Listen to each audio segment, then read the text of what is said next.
Good morning students. आज हम हमारा नेक्स्ट टॉपिक स्टार्ट कर रहे हैं यूनिट्स ऑफ चार्ज। कि जो चार्ज है उसकी यूनिट क्या होती है। तो जो हमारे पास में चार्ज है उसकी जो ऐसा यूनिट होती है वो होती है कूलम। क्या होती है?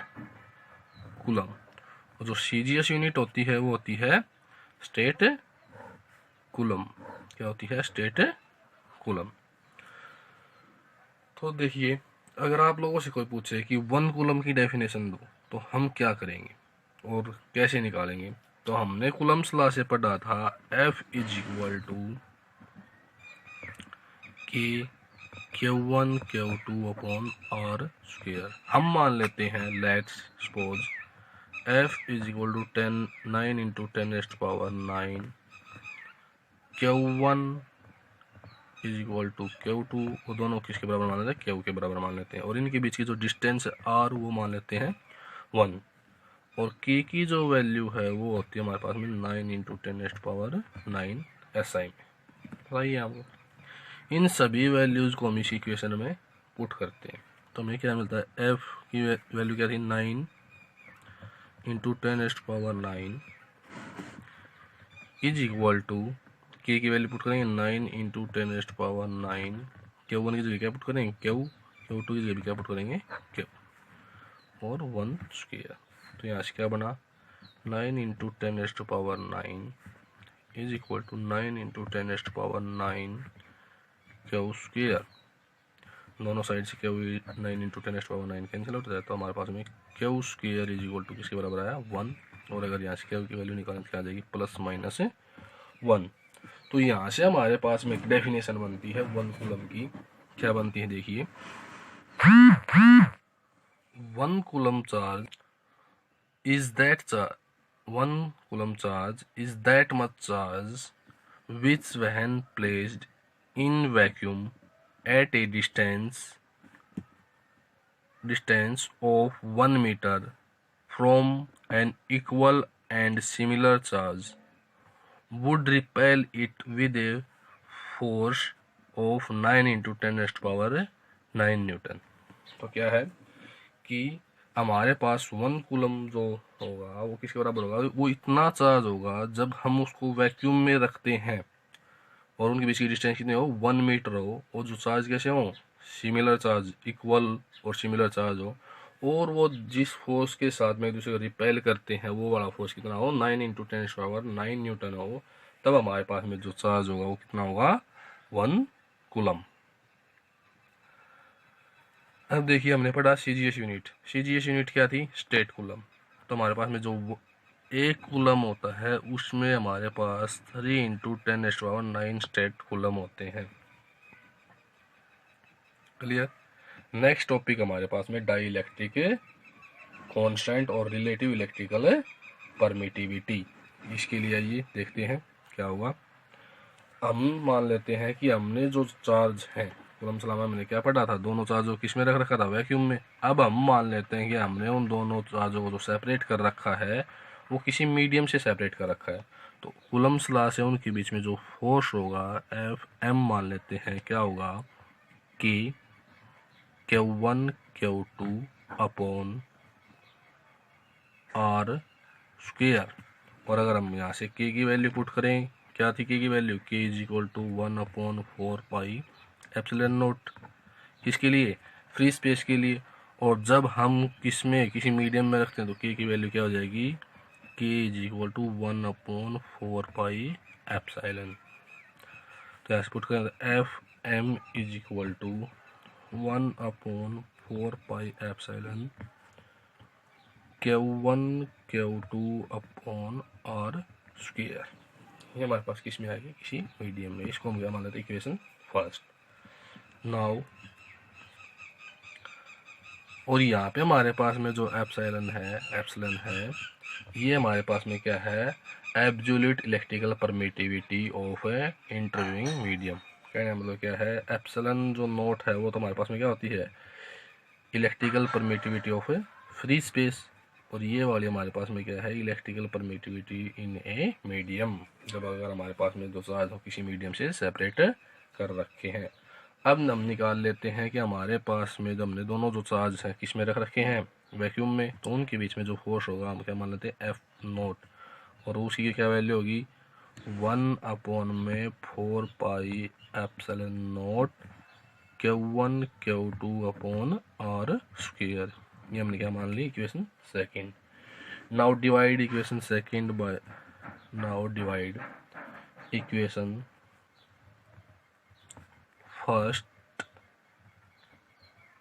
Dividing equation second by first, तो हमें क्या मिलेगा एफ नोट अपॉन में F is equal to 1/4 pi epsilon naught Q1 Q2 R² divide by 1/4 pi epsilon Q1 Q2 R²।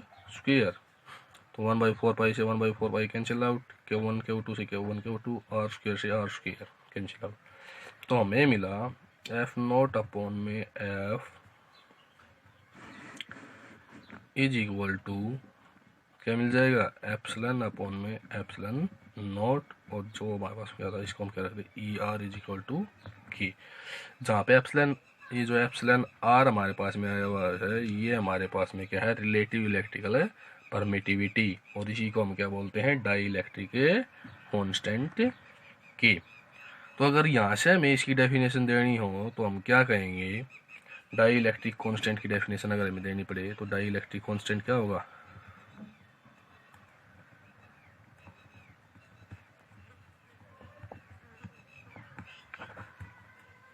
क्या हुआ dielectric constant of a medium, dielectric constant of a medium is the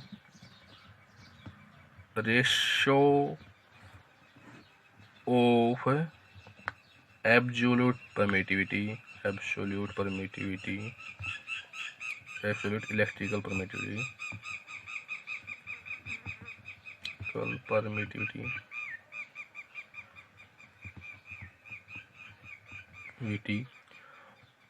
of the medium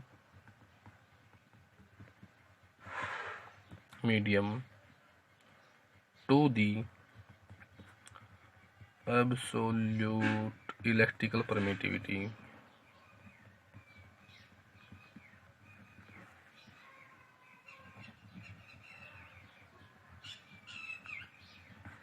of the space।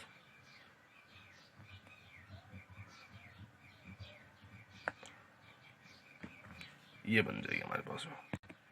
इसकी हमारे पास एक और definition हो सकती है, जो हमारे पास में दो इक्वेशन आई थी उन दोनों इक्वेशनों से हम इसकी डेफिनेशन और लिख सकते हैं। क्या लिख सकते हैं देखिए, dielectric constant, dielectric constant क्या हुआ, दो इक्वेशन हमारे पास में क्या आई थी, एफ हमारे पास में m इज इक्वल टू आई थी 1/4 pi epsilon R² Q1 Q2, और एक इक्वेशन आई थी हमारे पास में F nought is equal to 1/4 pi epsilon nought R² Q1 Q2। अब दोनों के डिवाइड किया तब हमारे पास में क्या था एफ एम अपॉन में क्या हुआ था हमारे पास एफ नोट अपॉन में एफ एम। तो यहाँ से एक डेफिनेशन और बनती है इसकी, वो क्या बनती देखिए, dielectric constant of a medium defined as ratio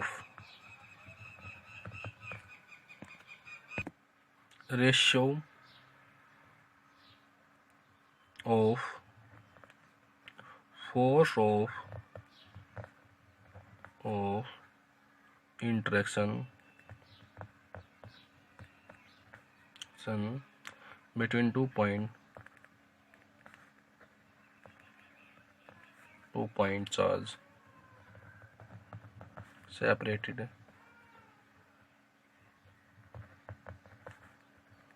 by a certain distance in vacuum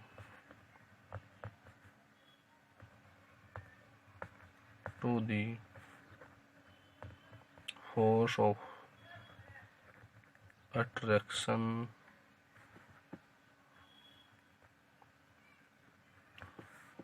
or repulsion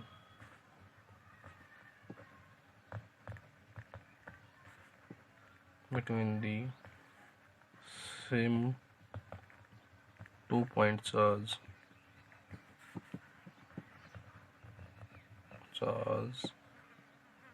held the same distance apart in the medium। तो क्या है हमारे पास में कि जो रेशियो होता है फोर्स ऑफ अट्रैक्शन या रिपल्सन का दो चार्ज की वजह, जब हम उसको किस में रखते हैं, जब हमारे पास हम उसको रखते हैं किसी फ्री स्पेस में, और उसके बाद में हमारे पास में किस किस का रेशियो, फ्री स्पेस में हमारे पास में जो फोर्स आया वो, और हमारे पास में फोर्स जो आया किस में, मीडियम में आया वो, उन दोनों का जो रेशियो होता है वो भी हमारे पास में क्या कहलाते हैं, उसको भी हम कहते हैं डाइलेक्ट्रिक के कांस्टेंट कहते हैं। नेक्स्ट टॉपिक है हमारा प्रिंसिपल ऑफ सुपरपोजिशन। देखिए क्या है, the total force on any charge, किसी भी चार्ज के ऊपर जो टोटल फोर्स है due to a number of other charges at rest is the vector sum of all the forces on that charge due to other charge taken one at a time. कहने का क्या मतलब है कि किसी भी charge के ऊपर अगर हम नंबर ऑफ चार्जेज की वजह से टोटल फोर्स निकालें तो वो हमारे पास में वेक्टर सम होगा उन सभी चार्जेज के द्वारा लगाए गए फोर्स का, एक को एक टाइम पे लेके। The force due to individual charge are unaffected, और जो फोर्स होगा किसी एक चार्ज के द्वारा जो फोर्स लगाया गया है वो अनअफेक्टेड होगा बाय द प्रेजेंस और एब्सेंस ऑफ अदर चार्ज, भले ही वहाँ पे कितने ही चार्ज प्रेजेंट हो या एब्सेंट हो, उन चार्जों का उसके ऊपर कोई भी इफेक्ट नहीं होगा। हाँ ये इसको प्रूव करते हैं। हम मान लेते हैं suppose point charge Q1 Q2 Qn, हमने क्या मान लिया, n नंबर ऑफ चार्ज मान लिए।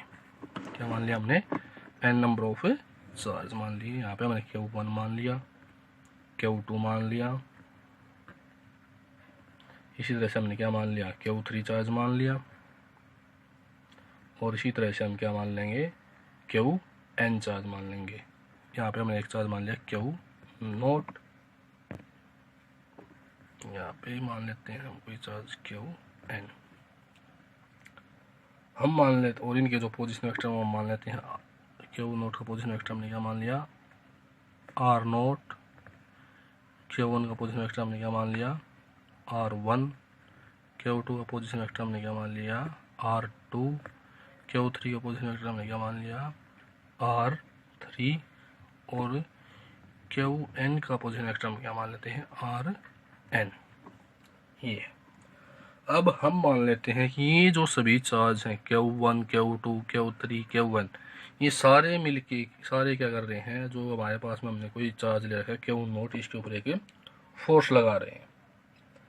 तो अब हमारे पास हम देखेंगे तो इस जो Q0 इसके ऊपर जो टोटल चार्ज फोर्स होगा इन सभी चार्ज की वजह से, तो क्या होगा, हम मान लेते हैं कि हमारे पास में कैसे लिखेंगे, हमने मान लिया जो इसके ऊपर टोटल फोर्स लगा क्या मान लिया हमने F0 मान लिया। F0 क्या होगा, देखो Q1 किस पे लगा रहा है Q0 पे, तो वो हमारे पास में क्या हो जाएगा F01 हो जाएगा। इसी तरह से सेकंड ने लगाया किसके ऊपर Q0 के ऊपर F02, इसी तरह से F03 प्लस अप टू कहाँ तक F0n तक। ये हमारे पास अगर हम देखें तो जो Q0 है उसके ऊपर क्या होगा, टोटल फोर्स होगा। देखो इसने अभी इस साइड में इस पे लगाया, इसी तरह से क्या है जो Q0 है वो लगाएगा, इसी तरह से Q3 इसके ऊपर फोर्स लगाएगा, इसी तरह से क्या लगाएगा Qn फोर्स लगाएगा। ये सभी इसके ऊपर क्या लगाएंगे, फोर्स लगाएंगे। अब देखिए, अब F01 जो है, F01 क्या है, force on Q0 due to Q1। इसी तरह से F02 जो फोर्स है वो क्या हो जाएगा, force on Q0 due to Q2। इसी तरह से F3, इसी तरह से F0n क्या हो जाएगा, force on Q0 due to charge Q1। According to Coulomb's law क्या होगा अभी हमारे पास में, कूलम्स लॉ क्या था अकॉर्डिंग, F01 अगर हमें निकालना हो क्या हो जाएगा, F01 क्या होगा, 1/4 पाई एप्सिलॉन नोट। कौन कौन से चार्ज हैं, Q0 और Q1, तो Q0 इंटू Q1, और इनके बीच की डिस्टेंस कितनी है, कहाँ से हम लीड कर रहे हैं, Q से किसकी तरफ जा रहे हैं, यहाँ तक। हमारे पास में क्या हो जाएगी, R10 स्क्वायर इंटू में हमारे पास में क्या हो जाएगा, unit vector R10। Second equation मान लेते हैं इसको। इसी तरह से हमारे पास में क्या मिलेगा, F2 मिल जाएगा। F2 क्या जाएगा, 1/4 पाई एप्सिलॉन नोट, किसके ऊपर आ रहा है, Q0 Q2, और इनके बीच की डिस्टेंस हमारे पास में क्या हो जाएगी, R20 यूनिट वेक्टर R23। इसी तरह F3, इसी तरह से क्या हो जाएगा हमारे पास में F0n, क्या होगा, F1/4 पाई epsilon nought Q0 Qn Rn0 square unit vector Rn04। अब देखिए इन सभी वैल्यूज़ को हम इक्वेशन फर्स्ट में रख देते हैं, तो हमारे पास में क्या बन जाएगा, F0 is equal to, F1 की वैल्यू क्या है, 1/4 pi epsilon nought Q0 Q1 unit vector R110 और R110 स्क्वायर, प्लस F2 की वैल्यू क्या हो जाएगी हमारे पास में, 1/4 pi epsilon nought Q0 Q2 upon R20 square unit vector R20, plus up to हमारे पास में क्या था, Fn की वैल्यू क्या होगी, 1/4 pi epsilon nought Q0 Qn Rn0 square unit vector Rn0। Fifth मान लेते हैं, इसमें से हम क्या ले लें, 1/4 पाई एप्सिलॉन नोट से बीच कॉमन आ जाएगा, तो F0 इज इक्वल टू क्या जाएगा, 1/4 पाई एप्सिलॉन नोट, अंदर क्या बचेगा, Q0 Q1 R110 square R110 plus Q0 Q2 R20 square into में R20 plus up to Q0 Qn भी हम कॉमन ले सकते हैं सभी से, तो नेक्स्ट देखते हैं, Rn0 स्क्वायर यूनिट n।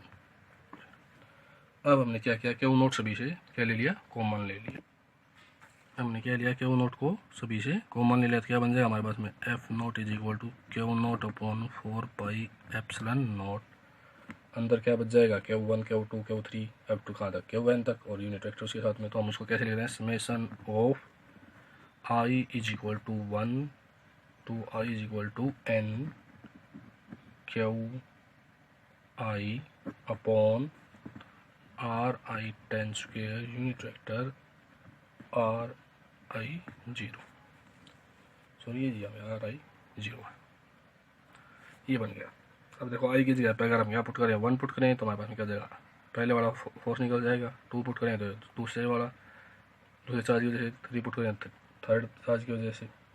इसी तरह से अब अगर हमारे पास में यूनिट वेक्टर Ri10 की वैल्यू उठ क्या होगा, वेक्टर अपॉन इट्स मैग्नीट्यूड, तो हमारे पास हम इसको कैसे लिख सकते हैं, F0 is equal to Q0 4 pi epsilon nought summation of I is equal to 1 to I is equal to n Qi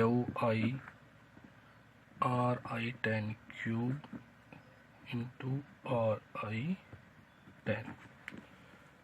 और अगर इसको और सिंप्लीफाई करना चाहें तो हम कैसे लिख सकते हैं इसको, F0 जैसे हमने कूलम्स लॉ में किया था वेक्टर फॉर्म में, Q0 upon 4 pi epsilon nought summation of I is equal to 1 to I is equal to n Qi R0 minus Ri cube into R0 minus Ri। ये हमारे पास में क्या निकल जाएगा, टोटल चार्ज निकल जाएगा।